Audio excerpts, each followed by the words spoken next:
જય શ્રી કૃષ્ણ મિત્રો, આજે આપણે વાત કરવી છે અયોધ્યાના રામ મંદિર વિશે। એવું કહેવામાં આવે છે કે ભગવાન શ્રી રામની જળ સમાધિ પછી અયોધ્યામાં થોડા સમય માટે નિર્જન બની ગયું હતું, પરંતુ તેમના જન્મ સ્થળ પર બાંધવામાં આવેલા મહેલ તેઓને તેવો જ રહ્યો હતો। ભગવાન શ્રી રામના પુત્ર કુશે ફરી એક વખત રાજધાની અયોધ્યાનું નિર્માણ કરાવ્યું। આ નિર્માણ પછી તેમનું અસ્તિત્વ છેલ્લા રાજા મહારાજા બૃહદબદલ સુધી સૂર્યવંશની આગામી 44 પેઢી સુધી ચાલી રહ્યું હતું।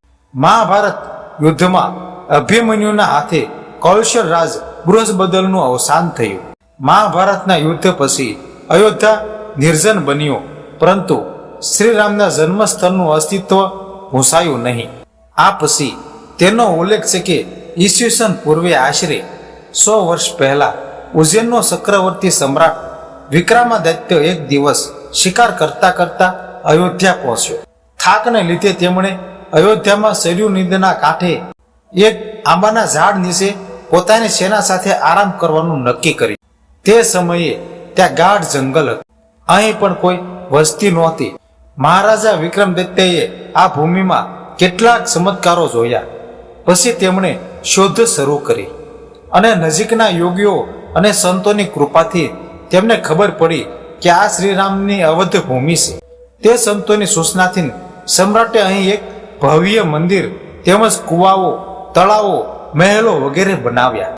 કહેવાય છે કે તેમણે શ્રીરામ જન્મભૂમિ ખાતે કાળા રંગના પથ્થરથી 84 સ્તંભો પર એક વિશાળ મંદિર પણ બનાવ્યું હતું। પાછળથી વિક્રમાદિત્યના રાજાઓએ સમય સમય પર આ મંદિરની સંભાળ લીધી।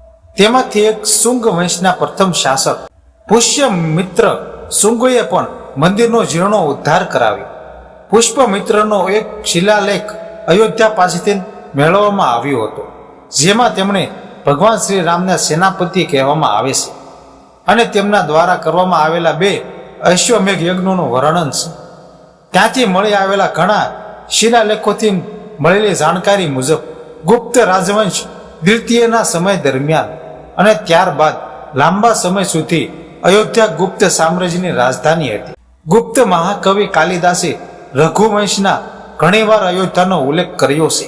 ઇતિહાસકારોના મતે અયોધ્યા ઈસવીસન પૂર્વે 600ની સાલમાં એક મહત્વપૂર્ણ વેપાર કેન્દ્ર હતું। ઈસવીસન પૂર્વે 5મી સદી દરમિયાન આ સ્થળને આંતરરાષ્ટ્રીય માન્યતા મળી। જ્યારે તેમનું મુખ્ય બૌદ્ધ કેન્દ્રમાં વિકસિત થઈ ત્યારે તેમનું નામ સાકેત હતું। એવું કહેવામાં આવે છે કે ચીની સાધુ ફા યે અહીં નોંધ્યું છે કે ઘણા બૌદ્ધ મઠોનો રેકોર્ડ રાખવામાં આવ્યો છે। ચીની પ્રવાસી જુઆનઝંગ 7મી સદીમાં અહીં આવ્યો હતો। તેમના કહેવા મુજબ અહીં 20 બૌદ્ધ મંદિરો અને 3000 સાધુઓ રહેતા હતા, અને અહીં સાધુઓનું એક મોટું અને ભવ્ય મંદિર પણ હતું। ત્યાં રોજ હજારો લોકો મુલાકાત લેવા આવતા હતા। ત્યારબાદ 11મી સદીમાં કનોજ રાજા જયસંદ આવ્યો, તો તેમણે મંદિર પર સમ્રાટ વિક્રમાદિત્યનો પ્રશાસ શિલાલેખ કઢાવી અને તેમનું નામ લખાવ્યું। પાણીપતના યુદ્ધ પછી જયસંદનો પણ અંત થયો।